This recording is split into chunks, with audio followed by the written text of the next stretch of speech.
Welcome back to the Good Life Show with John Robert Quinn, sponsored by Pest Control Center. Welcome back to the Good Life Show. I'm your host, John Robert Quinn, and tonight we are talking with John Lauer and Nick Bloise. We're going to get back into Nick Bloise here. What's your vision? I mean, you're pushing for jobs, safety, bringing the community together in unity. What's your vision? That is my vision. Is to create quality jobs. We're creating jobs, but they're not adequate jobs. Most people haven't got a raise. The middle class hasn't got a raise in like 20 years, and that's because we're burdening them with rules and regulations, and we need to set them free. You know, our citizens are moving out of the state because they're following the jobs. The quality jobs are not in the state, and we need to change that. Let me ask you something. Just came to mind. You said people are moving out of state. I'm noticing that a lot of seniors are leaving California and going to Idaho, Florida, Texas, some of these other states,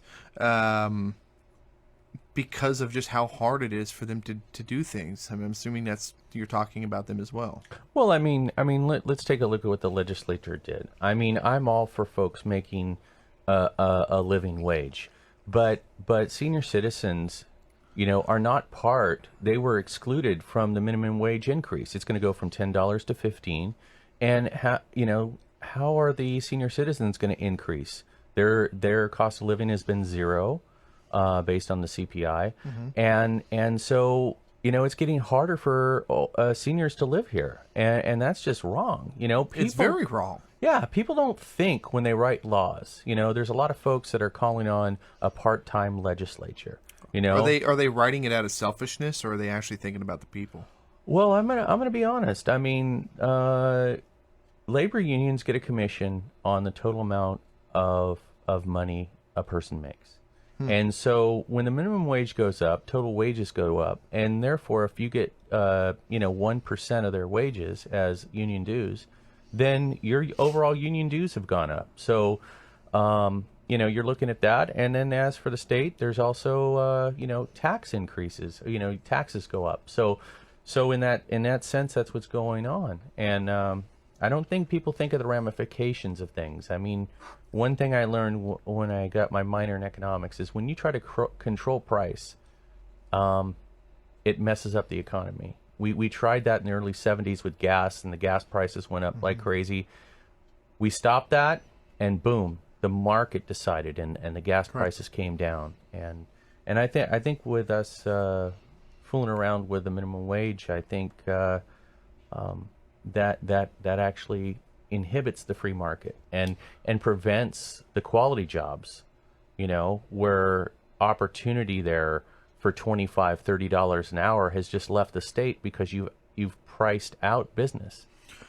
Now you've So I was just going to say that, just what you said in economics. I love economics. I didn't have a degree in it, but the market will adjust. When you try to manually change the market adjusts to it.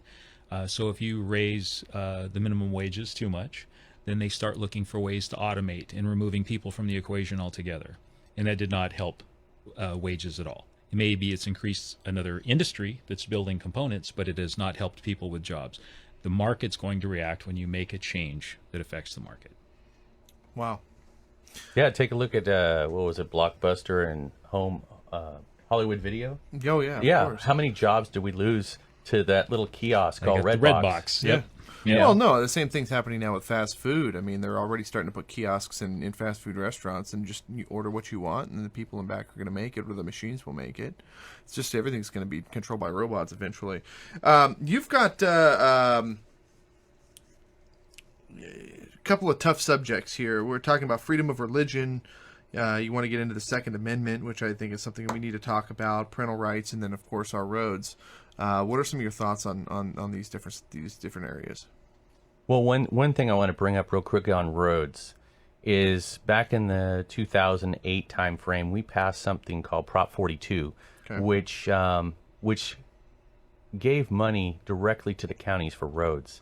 In 2010, the legislature circumvented the sales tax on that. And they basically took the money from the counties, and now the counties don't have money for roads.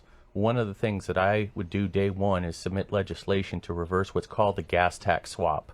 So I don't want to get into it because it's kind of complicated, but basically I just want to let the folks out there know there's something called a gas tax swap 2010, and it's taken money from our counties for roads.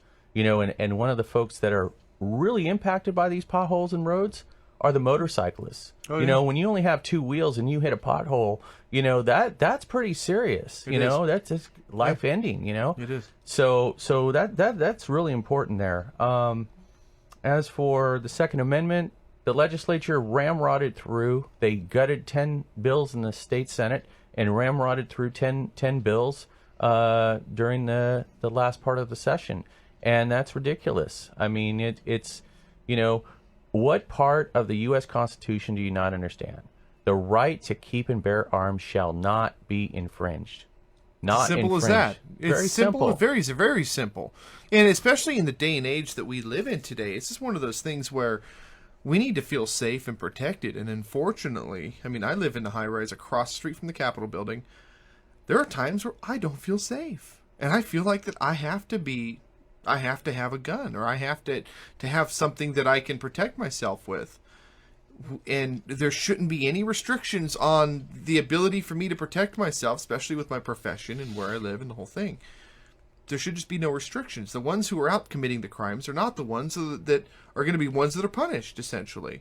The ones that are committing the crimes are the ones that are breaking into all these gun shops and stealing all the guns.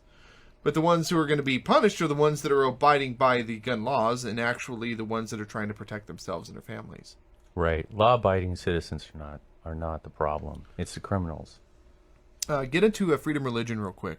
Well, freedom of religion, I mean, take a look at the things that are happening. I mean, when churches are forced to do certain things, that violate their conscience, we need to have exemptions for religious freedom. And, the First Amendment is freedom of religion, and you have freedom of speech. We need to work these things out in a beautiful orchestration. Mm-hmm. I mean, I'm all for rights, but the thing is we need to work together and not one party imposing on another.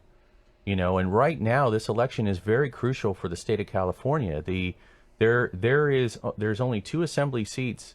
The other party is only 2 assembly seats from a 2/3 supermajority, which means they can put initiatives on the ballot and raise taxes without any opposition from anybody else. Voting is November 8th. November 8th. November 8th. Make sure that you are voting for Nick Bloise. Absolutely phenomenal what he's got going and what he sees and what he wants to fix and change. He's not doing it for him. He's doing it for you. He's doing it for the community. He's doing it for California. Go to Nick. Is it nickbloise.com? nickbloise.com. NickBloise.com, and make sure you cast your vote. State Assembly District 8, correct? Right. Vote for Nick Bloise. Tune in to The Good Life Show, thegoodliferadioshow.com, or tune in weeknights, 105.5 at 10 p.m. We're going to be re-airing this every week leading up to the election. So, hope you win, brother. Thank you. An absolute pleasure, and thank you again, John Lauer. Shoot your number over one more time, John. It's 916-997-0208. Thank you all for listening to The Good Life. We'll see you all tomorrow night. Bye-bye.